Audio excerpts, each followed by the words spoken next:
Hi, I'm Naomi Rose, and I'm speaking for Life, the Basic Manual. And today I'm going to talk a little bit about how I came to do my first book, Tibetan Tales for Little Buddhas. So it all started in about 1994. I was at a very dark time in my life, spiritually disillusioned, not doing very well. I had a sudden, very powerful dream wake me up out of bed. I found myself sitting up out of bed. And it was a dream that told me to follow in the path of Tibetan Buddhism. I'd never thought about Tibet, never thought about Tibetan Buddhism, but I had learned from all of my life that when I have a dream like that, I follow it.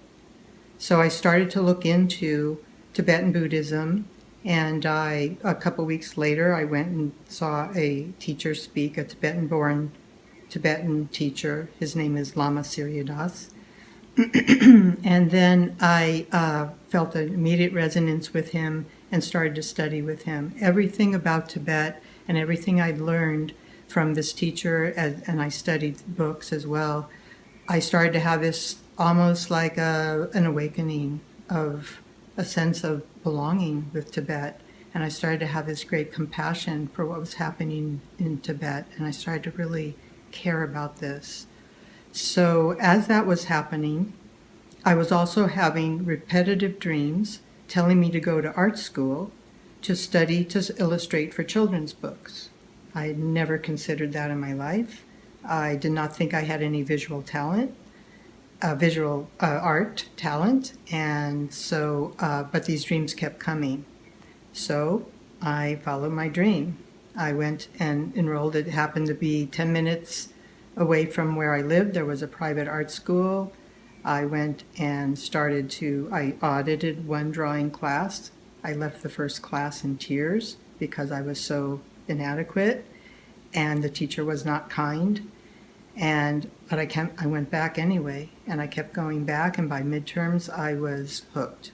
I found something in me. So just like with the dream that led me to Tibetan culture, these other dreams led me to the visual arts, and all of this was bringing me closer to my path, which I had no idea that this was the path. So as I was balancing that both out, studying Tibet and studying art, I met with Lama Surya one time, and I told him I'd been having these dreams about illustrating and writing children's books, and I didn't know what they meant. What was that about?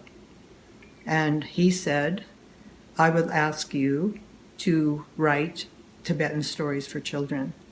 And it was almost like a lightning bolt. It was like, oh my God, it all came together in that moment.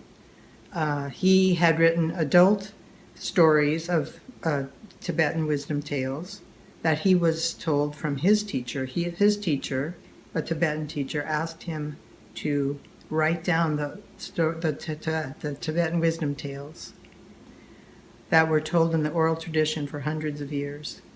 So it was the first time they were written down, was by Lama Surya.